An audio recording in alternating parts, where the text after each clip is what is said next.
তোমালোক সকলোলৈকে আজি বিশ্ব পৰিৱেশ দিৱসৰ শুভেচ্ছা জনাই আজি মই তোমালোকক বিশ্ব পৰিৱেশ দিৱসৰ বিষয়ে দুআষাৰমান ক'বলৈ লৈছোঁ। আজি তোমালোকে সকলোৱে জানা হয়নে নহয়, আজি আমাৰ 2024 বৰ্ষৰ জুন মাহৰ 5 তাৰিখ হয়নে নহয়। এই জুন মাহৰ 5 তাৰিখটো আমাৰ সমগ্ৰ বিশ্বত বিশ্ব পৰিৱেশ দিৱস হিচাপে পালন কৰা হয় হয়নে। এই বিশ্ব পৰিৱেশ দিৱসটো পালন কৰিবৰ কাৰণে পোনপ্ৰথমতে আমাৰ ৰাষ্ট্ৰসংঘত 1972 চনৰ 5 জুন তাৰিখৰ দিনা সিদ্ধান্ত লোৱা হৈছিলে।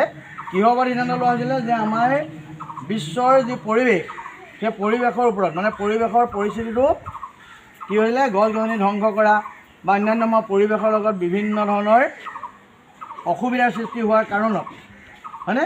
গতিকে আমাৰ ৰাষ্ট্ৰসংঘই তেনেকুৱা এটা সিদ্ধান্ত লৈছিল আৰু 1973 চনৰ প্ৰথম 5 জুন তাৰিখৰ দিনাই প্ৰথম আমাৰ বিশ্ব পৰিৱেশ দিৱস কি কৰা হয়, পালন কৰা হয়। এই বিশ্ব পৰিৱেশ দিৱসৰ প্ৰধান উদ্দেশ্যটো হ'ল কি, আমি আমাৰ পৰিৱেশ সুন্দৰ কৰি সেউজীয়া কৰি ৰখা আৰু লগতে আমি আমাৰ পৰিৱেশ সংৰক্ষণ কৰি ৰাখিবৰ কাৰণে আমি সকলো লোককে কি কৰি তোলা, সজাগ আৰু সচেতনতা গঢ়ি তুলিবৰ কাৰণে আমি বিশ্ব পৰিৱেশ দিৱস সমগ্ৰ বিশ্বত উদযাপন কৰা হয়। যিহেতু আমি সকলোৱে জানো যে গছ থাকিলে পৃথিৱী জীয়াই থাকিব হয়নে নহয়। গছে আমাক গোটেই প্ৰকৃতি কি কৰি ৰাখে, শুৱনি কৰি ৰাখে নহয়নে। আৰু গছে আমাৰ কি কৰে, আমি সকলো জীৱবিলাকে আমি উদ্ভিদৰ ওপৰতে নিৰ্ভৰশীল জীয়াই থাকিবৰ কাৰণে হয়নে নহয়। তোমালোকে পঢ়িবলৈ পাইছাই, পোৱা নাই জানো। আৰু সেই গছে আমাৰ কি কৰে, আমাৰ বায়ুমণ্ডলত অক্সিজেন আৰু কাৰ্বন ডাই অক্সাইড গেছৰ ভাৰসাম্যটো কি কৰি ৰাখে, ৰক্ষা কৰি থাকে হয়নে নহয়। দিনৰ ভাগত উদ্ভিদে যি সালোকসংশ্লেষণ প্ৰক্ৰিয়া কৰে, তাত কাৰ্বন ডাই অক্সাইড গেছটো ব্যৱহাৰ কৰে আৰু পৰ্যাপ্ত পৰিমাণে অক্সিজেন গেছটো কি কৰে, বায়ুমণ্ডললৈ এৰি দিয়ে। আৰু নিশাৰ ভাগত কিন্তু উদ্ভিদে পুনৰ কাৰ্বন ডাই অক্সাইড গেছটো এৰি দিয়ে। গতিকে সেইধৰণে আমাৰ প্ৰকৃতিয়ে অৰ্থাৎ আমাৰ পৰিৱেশে, গছ গছনিয়ে আমাৰ কি কৰিছে, পৰিৱেশত বায়ুমণ্ডলত অক্সিজেন আৰু কাৰ্বন ডাই অক্সাইড গেছৰ ভাৰসাম্যটো ৰক্ষা কৰি আহিছে। তাৰোপৰি আমাৰ মানুহে বিভিন্ন কাৰ্যকলাপৰ কাৰণে ঘৰ দুৱাৰ ৰাস্তা পদূলি হয়নে নহয়, আমাৰ এইবিলাক উদ্যোগ চুদ্যোগ স্থাপন কৰিবৰ কাৰণে আমাৰ গছ গছনি কাটি এফালৰ পৰা কি কৰিছে, ধ্বংস কৰিছে।